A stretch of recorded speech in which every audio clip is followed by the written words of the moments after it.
Hello everyone, welcome to my channel.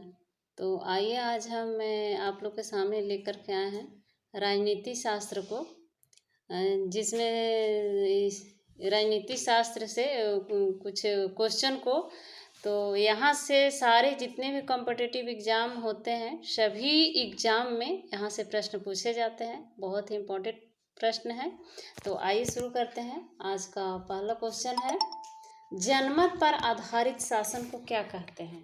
तो जनमत पर आधारित शासन को लोकतंत्र कहते हैं। आज हम बिल्कुल भी डिस्कस नहीं करेंगे क्योंकि 100 प्रश्न करना है, तो फटाफट करते हैं। आइए, तो जनमत पर आधारित शासन को लोकतंत्र कहते हैं। जनमत पर आधारित शासन लोकतंत्र को कहते हैं।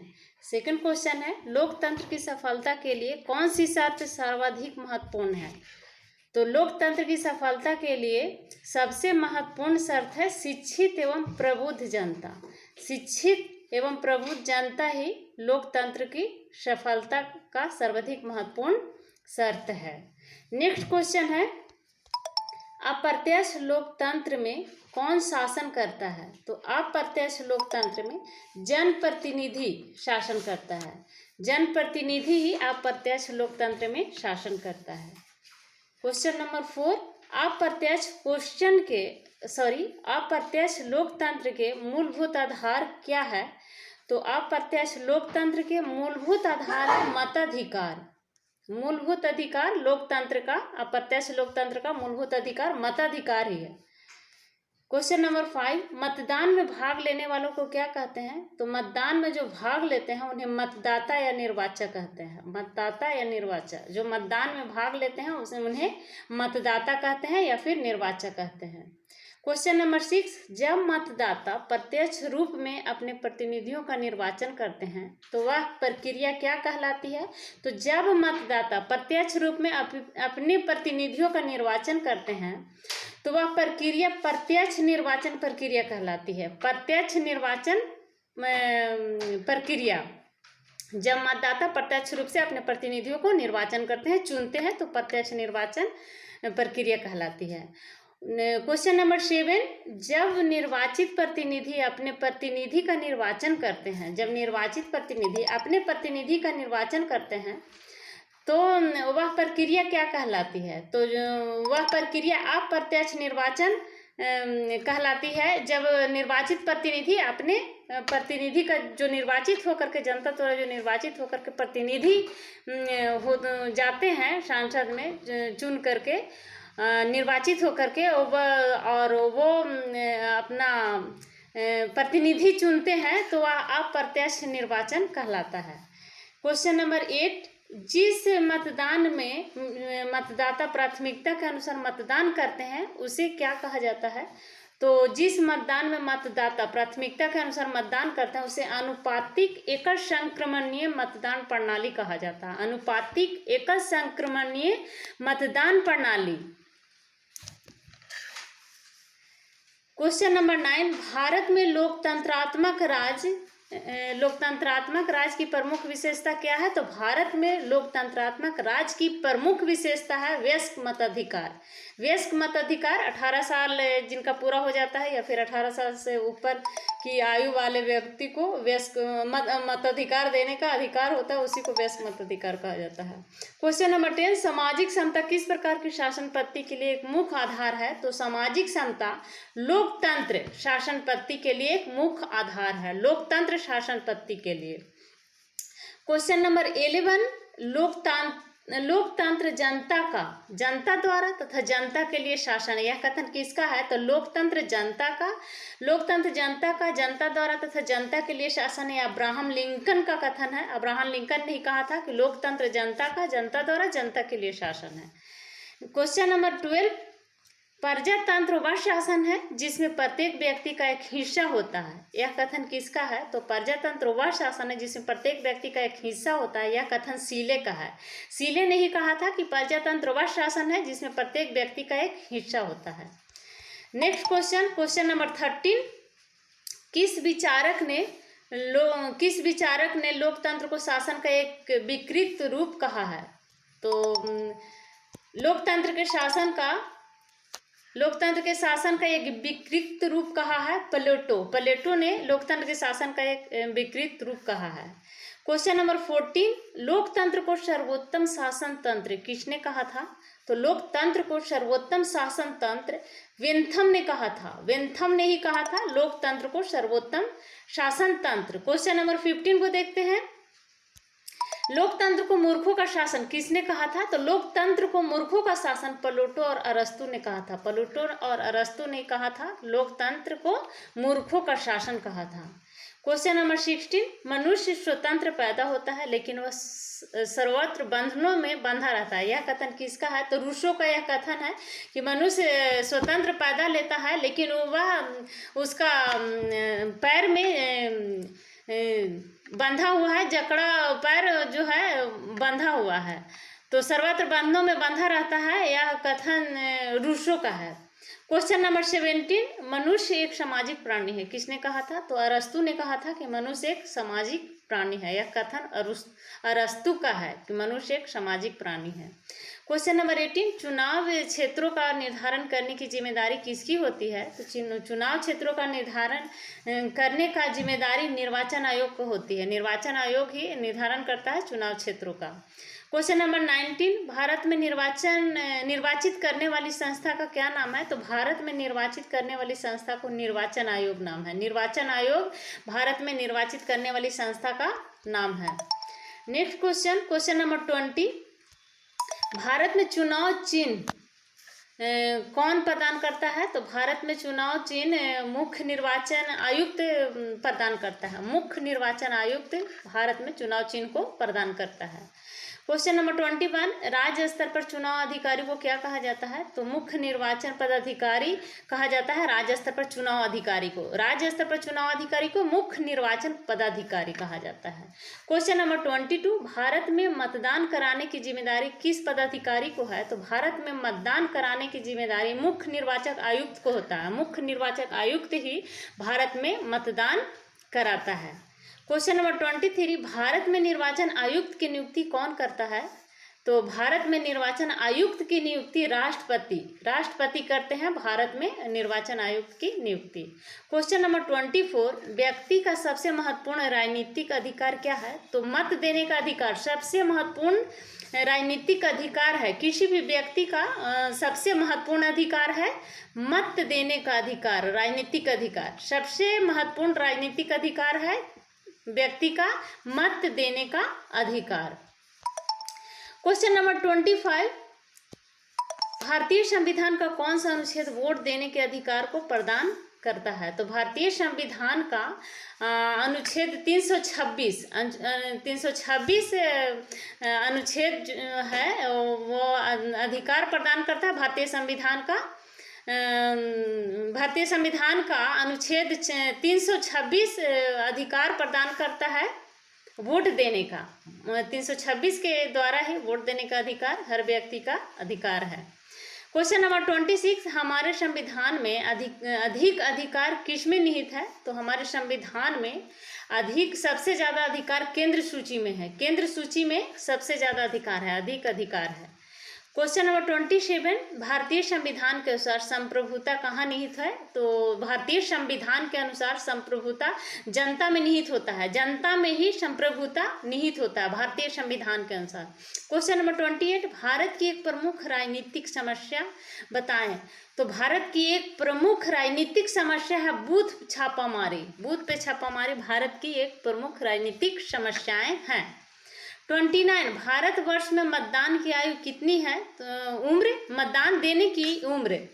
तो भारतवर्ष में मतदान देने की उम्र है 18 वर्ष। जो व्यक्ति 18 वर्ष जिस व्यक्ति का हो जाता है या फिर 18 वर्ष से ऊपर जो भी व्यक्ति हैं उनको मतदान देने का अधिकार है।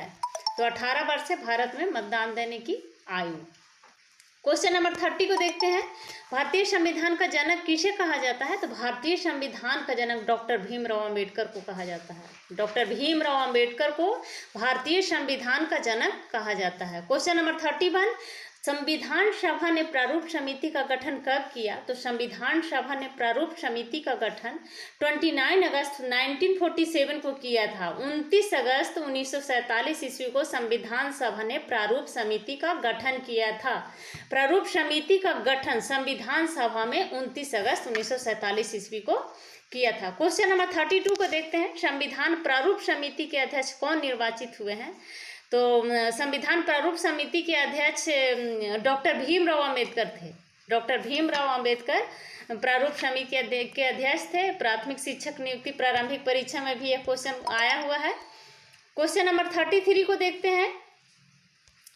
संविधान का प्रारूप संविधान सभा के सामने कब पेश किया गया था? तो संविधान का जो प्रारूप था संविधान सभा के सामने 4 नवंबर 1948 ईस्वी को 4 नवंबर 1948 ईस्वी को संविधान का प्रारूप संविधान सभा के सामने पेश किया गया था। क्वेश्चन नंबर 34, संविधान सभा का गठन कब हुआ था? तो 9 दिसंबर 1946 को संविधान सभा का गठन हुआ था। 9 दिसंबर 1946 को संविधान सभा का गठन हुआ था। क्वेश्चन नंबर 35, भारत की संविधान सभा के उद्देश्य संबंधी प्रस्ताव कब और किसने प्रस्तुत की थी? तो भारत की संविधान सभा में उद्देश्य संबंधी प्रस्तावों को 13 दिसंबर 1946 ईस्वी को पंडित जवाहरलाल नेहरू ने प्रस्तुत किया था। तो पंडित जवाहरलाल नेहरू प्रस्तुत किए थे भारत की संविधान सभा के उद्देश्य 13 दिसंबर 1946 ईस्वी को। क्वेश्चन नंबर 36, किस वर्ष भारतीय संविधान की प्रस्तावना में धर्मनिरपेक्ष शब्द को जोड़ा गया? तो 1976 में 44वें संविधान संशोधन 1976 में भारतीय संविधान की प्रस्तावना में धर्मनिरपेक्ष शब्द को जोड़ा गया था। क्वेश्चन नंबर 37, भारतीय संविधान के प्रस्तावना में कितने बार संशोधन हुआ है? भारतीय संविधान की प्रस्तावना में कितने बार संशोधन हुआ है?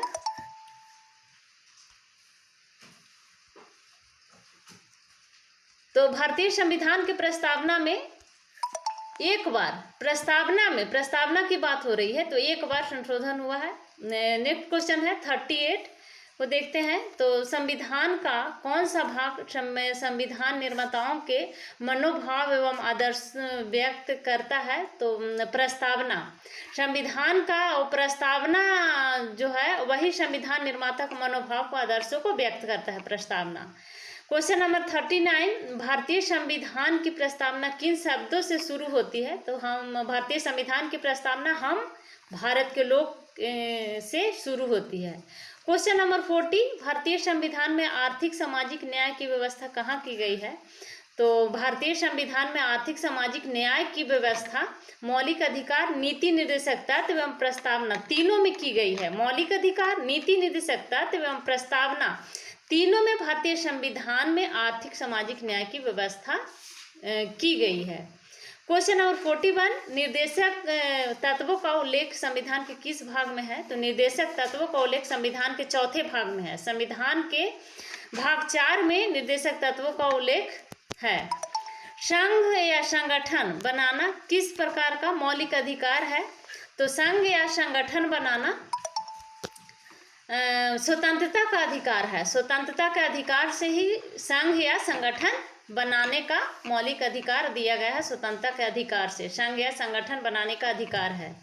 सरकार के कानून बनाने वाले अंग को क्या कहा जाता है? तो सरकार के कानून बनाने वाले अंग को व्यवस्थापिका कहा जाता है। सरकार के कानून बनाने वाले अंग को व्यवस्थापिका कहा जाता है। क्वेश्चन नंबर 44, सरकार के कानून को लागू करने के लिए सरकार के कानून को लागू करने वाले अंग को क्या कहा जाता है? तो सरकार के कानून को लागू करने वाले अंग को कार्यपालिका कहा जाता है। कार्यपालिका ही सरकार का अंग है जो कानून को लागू करता है। क्वेश्चन नंबर 45, कानून का उल्लंघन करने वाले के संबंध में निर्णय देने वाले अंग को क्या कहा जाता है? तो जो कानून का उल्लंघन करते हैं और उसका जो निर्णय देते हैं उस अंग को कहा जाता है न्यायपालिका। तो न्यायपालिका द्वारा ही कानून के उल्लंघन करने वाले के संबंध में जो निर्णय देता है उसे न्यायपालिका कहा जाता है। 46, भारतीय संविधान सभा के अस्थायी अध्यक्ष कौन थे? तो भारतीय संविधान सभा के अस्थायी अध्यक्ष थे डॉक्टर राजेंद्र प्रसाद और अस्थायी अध्यक्ष थे doctor V N Rao. Doctor VN Rao थे अस्थायी अध्यक्ष, और अस्थायी अध्यक्ष थे डॉक्टर राजेंद्र प्रसाद। प्राथमिक शिक्षक परीक्षा में भी यह आया हुआ है क्वेश्चन नंबर 47 को देखते हैं। संविधान सभा की पहली बैठक कब हुई थी? तो संविधान सभा की पहली बैठक हुई थी 9 दिसंबर 1946 ईस्वी को। संविधान सभा की पहली बैठक 9 दिसंबर 1946 को हुई थी। क्वेश्चन नंबर 48, भारत का संविधान बनकर कब तैयार हुआ था? तो भारत का संविधान बनकर 26 नवंबर 1949 ईस्वी को तैयार हुआ था। भारत का संविधान बनकर के 26 नवंबर 1949 को, और 1950 को यह लागू हो गया था। क्वेश्चन नंबर 49, भारत का संविधान तैयार करने में कितना समय लगा था? तो भारत का संविधान तैयार करने में 2 वर्ष 11 महीने 18 दिन लग गए थे। क्वेश्चन नंबर 50, भारतीय संविधान को कब लागू किया गया था? तो भारतीय संविधान को 26 जनवरी 1950 को लागू किया गया था। 1949 को यह बनकर तैयार हुआ था, और 26 जनवरी 1950 को इसको लागू कर दिया गया था। क्वेश्चन नंबर 51, संविधान सभा का गठन किसके अंतर्गत प्रस्तावित किया गया था? तो संविधान सभा का गठन कैबिनेट मिशन योजना के अंतर्गत प्रस्तावित किया गया था।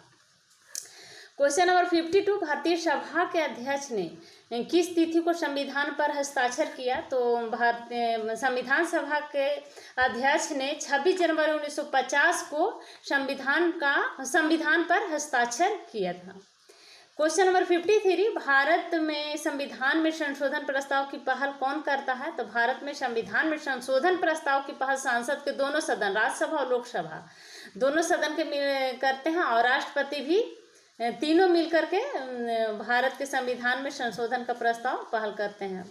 राज्यसभा में पास, लोकसभा में पास होने से राज्यसभा में पास होना चाहिए, और राज्यसभा और लोकसभा दोनों से पास होने से उस पर राष्ट्रपति का भी हस्ताक्षर होना चाहिए। तो इस प्रकार से इसका संशोधन का प्रस्ताव किया जाता है। प्राथमिक शिक्षक नियुक्ति परीक्षा में यह भी क्वेश्चन को पूछा गया है, बहुत ही इंपॉर्टेंट क्वेश्चन है। क्वेश्चन नंबर 54 को देखते हैं।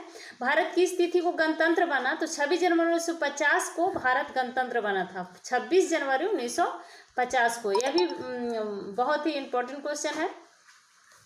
क्वेश्चन नंबर 55 को देखते हैं। भारत के संविधान में कितनी सूचियां हैं? तो भारत के संविधान में 3 सूचियां हैं, संघ सूची, राज्य सूची और संवर्ती सूची। संघ सूची, राज्य सूची, संवर्ती सूची, भारत के संविधान में ये 3 सूचियां हैं। क्वेश्चन नंबर 56, संघ सूची के विषयों की संख्या कितनी है? संघ सूची की विषयों की संख्या 97 है। संघ सूची के विषयों की संख्या 97 है।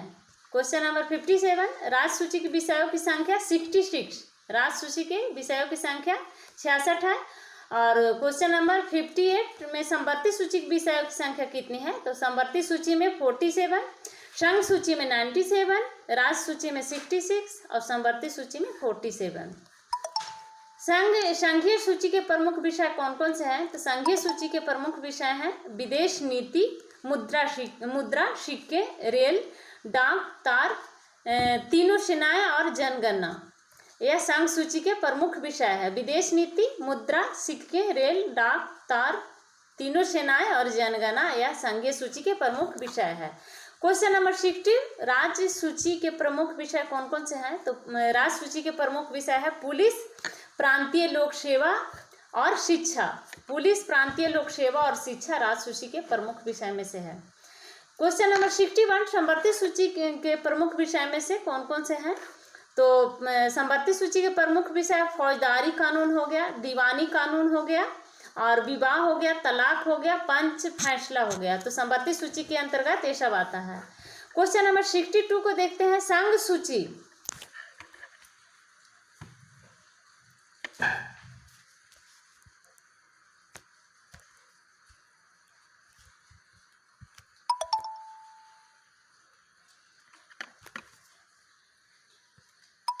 क्वेश्चन नंबर 62 को देखते हैं। संघ सूची पर कानून बनाने का अधिकार किस संस्था को है? तो संघ सूची पर कानून बनाने का अधिकार संसद को है। संसद ही संघ सूची पर कानून बनाती है। क्वेश्चन नंबर 63, राज्य सूची के किसी विषय पर संसद कितनी अवधि के लिए कानून बना सकती है? तो राज्य सूची के किसी विषय पर संसद 1 वर्ष के लिए कानून बना सकती है, 1 वर्ष। क्वेश्चन नंबर 64, भारतीय संविधान में कितने भाग और अनुसूचियां तथा अनुच्छेद हैं? तो भारतीय संविधान में 22 भाग है, 12 अनुसूचियां और 444 अनुच्छेद हैं। भारतीय संविधान में 22 भाग, 12 अनुसूचियां और 444 अनुच्छेद हैं। क्वेश्चन नंबर 65, संविधान की पहली अनुसूची का संबंध किससे है? तो संविधान की पहली अनुसूची का संबंध राज्य तथा संघ राज क्षेत्र से, क्षेत्र के वर्णन से है। संविधान की पहली अनुसूची का संबंध राज्य तथा संघ राज क्षेत्र के वर्णन से। क्वेश्चन नंबर 66, संविधान की द्वितीय अनुसूची का संबंध किससे है? तो संविधान की द्वितीय अनुसूची का संबंध महत्वपूर्ण पदाधिकारियों के वेतन से है। महत्वपूर्ण पदाधिकारियों के वेतन से संविधान की द्वितीय अनुसूची का संबंध है, यानी संविधान की द्वितीय अनुसूची में है महत्वपूर्ण पदाधिकारियों का वेतन के बारे में बताया गया है संविधान के द्वितीय अनुसूची में। क्वेश्चन नंबर 67, संविधान की तीसरी अनुसूची का संबंध किससे है? तो संविधान की तीसरी अनुसूची का संबंध है, तीसरी अनुसूची में संविधान का दिया गया है महत्वपूर्ण व्यक्ति के शपथ, यानी शपथ के बारे में बताया गया है। तो महत्वपूर्ण व्यक्ति के शपथ लिए जाने वाले प्रतिज्ञान के प्रारूप से। 66 क्वेश्चन नंबर, संविधान की चौथी अनुसूची का संबंध किससे है? तो संविधान की चौथी अनुसूची का संबंध है राज्यों एवं संघ क्षेत्रों से राज्यसभा के लिए स्थानों का आवंटन से। संविधान के चौथी अनुसूची में दिया गया है राज्यों एवं संघ क्षेत्रों से राज्यसभा के लिए स्थानों का आवंटन से। क्वेश्चन नंबर 69, संविधान की पांचवी अनुसूची का संबंध किससे है? तो संविधान के पांचवी अनुसूची का संबंध है अनुसूचित क्षेत्रों और अनुसूचित जनजातियों के प्रशासन और नियंत्रण से संबंधित अधिनियम से। क्वेश्चन नंबर 17, संविधान की छठी अनुसूची का संबंध किससे है? तो संविधान की छठी अनुसूची का से संबंध है असम, मेघालय, त्रिपुरा और मिजोरम राज्यों के जनजाति क्षेत्रों के प्रशासन से संबंधित अधिनियम से है। संविधान की छठी अनुसूची जनजाति से के विषय में दिया गया है। क्वेश्चन नंबर 71 को देखते हैं। तो संविधान की सातवीं अनुसूची का संबंध किससे है? तो संविधान के सातवीं अनुसूची का संबंध है संघ राज की विधायी शक्ति संबंधित 3 अनुसूचियों से। संघ राज की विधायी शक्ति के संबंधित 3 अनुसूचियों से है। क्वेश्चन नंबर 72, संविधान की 8वीं अनुसूची का संबंध किससे है? तो संविधान की 8वीं अनुसूची भाषा से है, भाषा में को दिया गया है। 73, संविधान की 9वीं अनुसूची का संबंध है भूमि सुधार संबंधी अधिनियम से। इसमें भूमि सुधार संबंधी अधिनियम को दिया गया है संविधान की 9वीं अनुसूची में। क्वेश्चन नंबर 74 को देखते हैं। संविधान की 10वीं अनुसूची का संबंध किससे है? तो दल बदल रोक अधिनियम से है। पहले दल बदल कानून के बारे में बताया गया है 10वीं अनुसूची में। क्वेश्चन नंबर 75, संविधान की 11वीं अनुसूची का संबंध है पंचायती राज अधिनियम से। संविधान की 11वीं अनुसूची का संबंध है पंचायती राज अधिनियम। क्वेश्चन नंबर 76, संविधान की 12वीं अनुसूची का संबंध नगरपालिका अधिनियम से है। संविधान की 12वीं अनुसूची का संबंध नगरपालिका अधिनियम से। क्वेश्चन नंबर 76 को देखते हैं। तो क्वेश्चन नंबर 76 में है संविधान के प्रथम भाग का विषय क्या है? तो संविधान के प्रथम भाग का विषय है संघ और उसका राज्य क्षेत्र। प्रथम भाग में दिया गया है संविधान के प्रथम भाग में संघ और उसका राज्य क्षेत्र के बारे में। क्वेश्चन नंबर 78, संविधान के दूसरे भाग में किसका विवरण मिलता है? तो संविधान के दूसरे भाग में नागरिकता का बारे में बताया गया है। तो नागरिकता का वर्णन यहाँ पे किया गया है संविधान के दूसरे भाग में। क्वेश्चन नंबर 79, संविधान के तीसरे भाग का संबंध किससे है? तो संविधान के तीसरे भाग का संबंध है मूल अधिकार से। मूल अधिकार संविधान के भाग 3 में दिया गया है मौलिक अधिकार को। क्वेश्चन नंबर 80, संविधान के चौथे भाग में किसका वर्णन है? तो राज्य के नीति निर्देशक तत्व संविधान के भाग 4 में दिया गया है। राज्य के नीति निर्देशक तत्व को 4 के काम में मूल कर्तव्यों को दिया गया है। भाग 4 के काम में मूल कर्तव्यों को, भाग 4 में राज्य के नीति निर्देशक तत्व को। क्वेश्चन नंबर 21, संविधान के 5वें भाग का संबंध किससे है? तो संविधान के 5वें भाग का संबंध है संघ से। संघ से है संविधान के 5वें भाग का संबंध। क्वेश्चन नंबर 82 को देखते हैं। संविधान के 6ठे भाग का विषय क्या है? तो संविधान के 6ठे भाग का विषय है राज्य से संबंधित है संविधान का 6ठा भाग।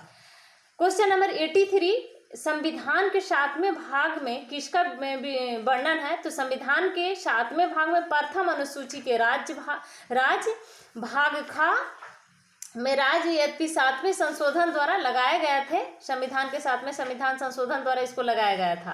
क्वेश्चन नंबर 84, संविधान के 8वें भाग का संबंध किससे है? तो 8वें भाग का संबंध है राज संघ क्षेत्र से। संविधान का भाग 8 में दिया गया है राज संघ क्षेत्र।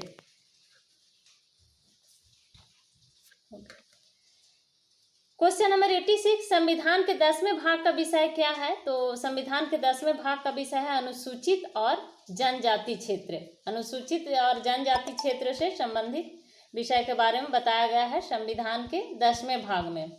क्वेश्चन नंबर 87, क्वेश्चन नंबर 87 को देखते हैं।